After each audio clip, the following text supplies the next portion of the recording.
for a century. As I said, we'll see. We are not looking for a mechanism because Hakim says Yes. you can't do it. Yes. We are considering whether it is correct. Correct. I take my process.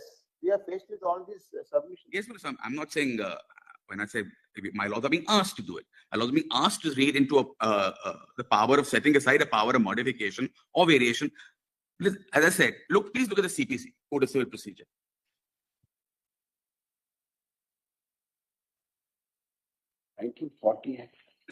Order 41. My Lord knows it. We've seen it several times. My Lord has also seen section 5 and 34 several times. Sometimes, please see Order 41, Rule 32.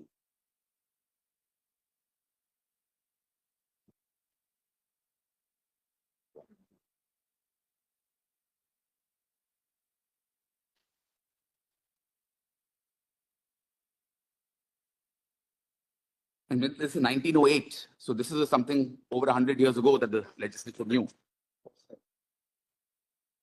4132. Yes. The judgment may be for confirming, varying, or reversing the decree from which the appeal is preferred.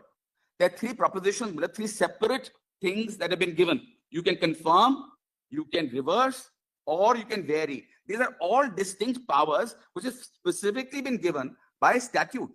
This has always been the understanding. Look, the problem is if the power of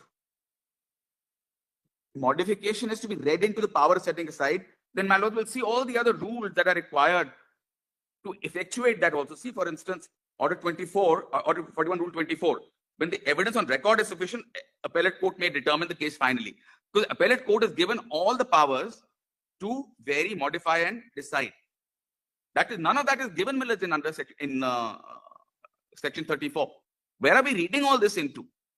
Entire elaborate scheme which is given in the CPC of Order 41, Rule 22 onwards to 32. None of this is present. How will the procedure work? And why should such a procedure work?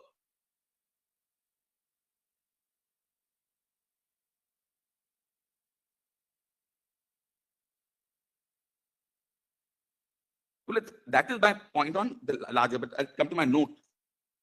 The note has been handed over. This is roughly some substance of it.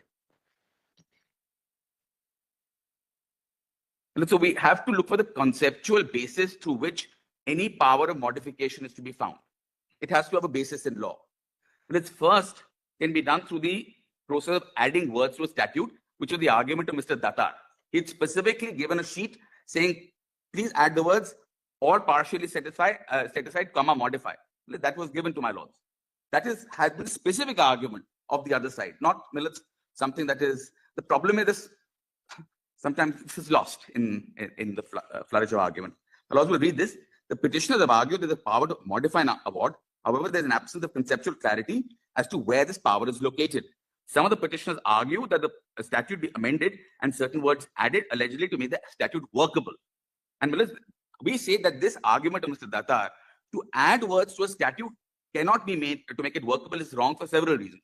First, the general law of the land is my lords will not add words to a statute. That's the general principle.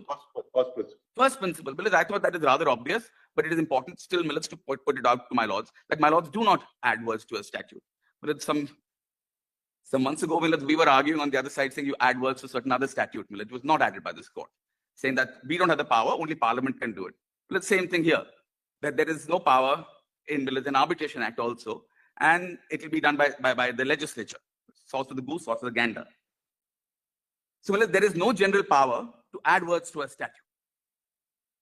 Second, they say there is power to add words to a statute in certain cases when the statute is unworkable. It is not as though the Arbitration Act of 1996 or to save it from absurdity. Yes, but how is this absurd or unworkable?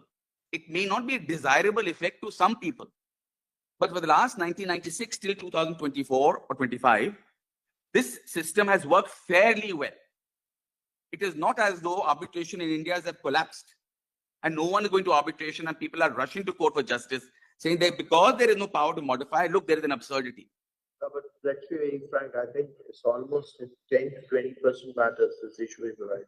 Yes, at least before this court. well, matter. But number two, when you say partially set aside an award, that's also modification of the award itself. No, Lilith, that is, It is, Well, we- because you are we- we- saying that this part of the award is to be segregated. And that power exists regardless of the power given in the proviso. well, We have not restrained it only to the proviso to 34 2B. We have given it a much wider meaning. Lilith, I'll explain as to why a power to partially set aside can very well be implied without doing any violence to the language. And For two reasons. it's normally, as a principle of interpretation, Yes, you don't interpret a section by reference to another section in another.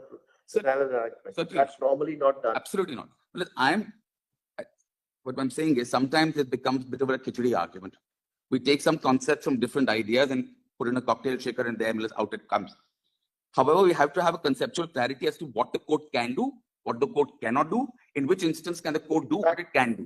It can be argued if you look at 33, every attempt is made by the legislature